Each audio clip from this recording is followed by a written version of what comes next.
you, everyone? In addition to our Yeshiva Tiferes Bachurim in Morristown, having full-time students that come for the entire year and the entire semester, several times a year we have what is known as a Taste of Yeshiva program, where we enable different people from all around the world to come to get a taste of what yeshiva is like, to come for a weekend, to come for a week, to come for even longer. And we're in the middle of one of those programs. We're in the middle of our winter program, and I'm very happy to introduce you to David Levick, who came and joined us for the past week from Orlando, Florida. Welcome, David. Thank you for having me. It's truly a pleasure to be here. Like Rabbi said, I'm here from Orlando, Florida, and I'm here for about a week and a half, and I'm excited. I've been here for a week. I have a few more days left, and I've been learning so much. So tell me, did you grow up religious? Thank you for asking. I grew up Reform, so mainly I was bar mitzvahed in a Chabad, but I really didn't, other than celebrating Hanukkah, I wasn't too involved. How did you get involved with Chabad then?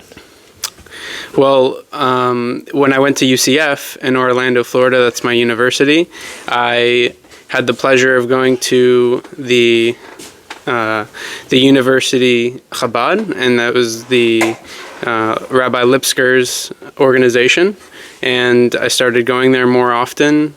I started going for free meals, and then the other students went to happy hour, but it was the perfect climate where I could get acquainted at my own pace. And you did that for all 4 years? Or how did that work? You started in your freshman year? I started in my freshman year. I was on and off, but as I was getting older and growing to my senior years there, I became more interested on my own and started going much more frequently, started asking the rabbi more questions, and started to become passionate of my Judaism through YouTube videos that randomly just kept popping up. Wow. So you would watch the YouTube videos and you go back to Rabbi Lipsker and discuss it with him, or how did it work? Yeah, for the most part, I would hear the YouTube videos, and then I would now be acquainted to material or content that I was never really exposed to before. I was never shown this in public school, and through these YouTube videos, specifically Manis Friedman's channel, I learned the way the world really works and what our purpose is here. And over many years, over 5 years, there came a boiling point where I wanted to take this to the next level, and I saw the Yeshiva program here to get a taste, and now I'm here. So this is your first experience ever in a yeshiva? Yes. Wow. And I had my reservations at first. I was a little nervous about coming to New Jersey because I'm from Florida, not knowing many people. But the moment I got here, I was greeted by other students and instantly felt like I was family here. And there's just a natural brotherhood that goes on here, and many different events to bring us all closer together. And we all want to be here on our own. Just to go back to your history for a second. So hold on. When did you graduate? I graduated in 2020. And what have you been doing since then? Since then, I've been a little bit of my professional background. Yeah. I work at a company called Lockheed Martin, and I work on a missile systems program. So you're an engineer? I'm not an engineer, but I graduated with a bachelor's degree in business administration, where I landed a job in program management for a multi-billion-dollar missile systems program. So wow. I help create schedules, meet with the engineers, meet with all the different functions, and I'm in a function called program planning, where we're known as the heartbeat of the program. And that's in Orlando, or you work remotely, or what happens? I work mainly in Orlando, but since COVID started, there was an opportunity to work remote, and really in the last 6 months, I've only been into the office maybe a handful of times, and And It's been great. Wow, yeah, it's a great opportunity. So do you still go to Rabbi Lipsker's Chabad house? Do you live near him, or how does it work in terms of your Jewish affiliation now? Sure. I sometimes still go to him. I actually moved away from the university area. I moved to downtown, and there's a CYP Chabad there. So What's I go CYP? the Chabad Youth Professionals. Chabad Young Professionals. That's what it Young is. Professionals. Yes. Yeah. Thank you for the correction. And Who runs that? Which rabbi? Levick Dubov. Okay. Yes. And you connect to him as well. Yeah, and recently, in my journey, when I wanted to, take this to the next level, I asked Levick, "Hey, can you really show me the ropes with this?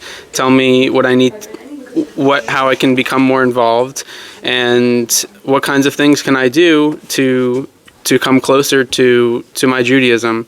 And recently I started to keep kosher and Shabbat. Very nice. And taking these new steps to grow closer. And now it's the center of my week, and I look forward to Shabbat every week, and it really is the best. Is that a problem for you in your professional life to be an Orthodox Jew? Have you seen any issues with it? I haven't seen any overlap. Mm-hmm.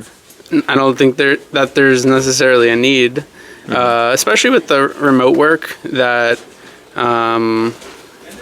most things, there's not really video chats. It's just over Skype and sharing the remote screen. And okay, so it's good. Thank God. Right. So then Levick is the one that decided that he asked you if you wanted to come to Yeshiva, or was it Rabbi Lipsker? Or who introduced the idea? Pretty much every rabbi has introduced me to the idea of coming to Yeshiva, and different various topics that I was interested in, maybe from the YouTube videos or opening new chapter flips in my life. Eventually they would say, "Hey, have you ever thought about Yeshiva?"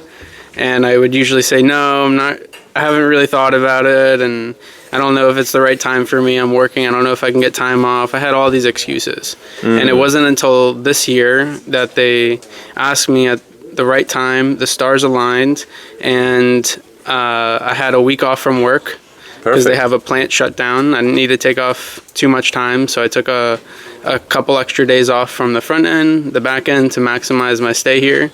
And they've said, "Hey, you're going to a place where this is going to be heaven on earth." And when I heard that, I was like, wow, why wouldn't I want to go there? And it really is heaven on earth, for sure. That sounds really amazing. Tell me, what did you like? Which aspect of the week of being in yeshiva, what did you like the best? What did you like the worst? What would you tell people that are going to be listening to this podcast? What would you say to them about the idea of coming to yeshiva?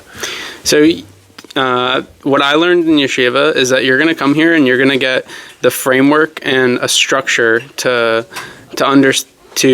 better understand what the schedule of what your daily schedule that you can bring back home in the easiest of ways. So it's a very concentrated experience here, where in the morning we start davening, and then there's lunch, there's breakfast, lunch, and dinner, and sprinkled or in between that, we have about an hour session to learn various topics.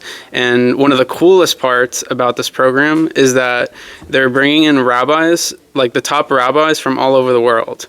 So, for example, the other night we had a farbrengen, and a farbrengen is a... Can you tell what a farbrengen is in better words? Okay, I'll try to come. Farbrengen means a Hasidic gathering where people come together and they discuss issues that are going on in life. Very often the farbrengen is led by a rabbi, although it doesn't have to be that way. It could be even a bunch of friends just getting together to discuss different things that are on their mind. So I think that what David is speaking about are farbrengens that we had throughout the week with different rabbis that we asked to come and join us. So. Yes, and at one of the first farbrengens, Manis Friedman, YouTube's most popular rabbi, he has amazing content out there. I was sitting 2 feet away from him, and I was just blown away because It's like being next to a movie star. It was being next to a celebrity and someone I've watched over 5 years, maybe, an hour a day every now and then. Did you tell him that? I did. I did share my story, and I said this is very crazy and awkward, maybe a little bit weird, because I feel like I already known you over hundreds of hours of videos over 5 years, and now you're sitting. And part of the reason why I'm here today is from these videos, and now you're sitting 2 feet in front of me. That's so special. And he said, "Thank goodness for YouTube." And it's pretty neat because how this all started is YouTube recommended one video to me, and when I click on it, they start recommending more to you, and through the algorithm, it brought me close. Fantastic. What about the classes? Which classes did you enjoy? The Hasidic classes I enjoyed the most, and your Tanya classes. Well, that's nice to hear. Absolutely. So the Tanya is basically, and this is from my understanding, I'm paraphrasing. You might have a better definition, but the Tanya is basically the manual to our body. If our body is a machine, the Tanya is our manual. How do we deal with life struggles? Why are we dealing with certain struggles, and give answers from a spiritual, actionable way that we can conquer our challenges in life. And your lectures really brought them down to earth, and taking these very lofty ideas and bringing them very easy to understand. That's very nice to hear. I'm glad to hear that. Yeah. Okay. Last few words. What would you share with anyone out there that's going to be watching this video that might consider even coming to yeshiva one day? So I recommend that if you have an opportunity, and even if you don't have an opportunity, try to find the time and make the time here to come here. And it really is heaven on earth. And you undoubtedly will come here and love every minute of it and probably not want to leave. And you're going to be walking away in such a short amount of time a much better person than when you walked in here, in the best of ways. That's so nice to hear. I hope you're enjoying the content of our podcasts. Please remember to subscribe and to like, and we look forward to seeing you again in the next podcast.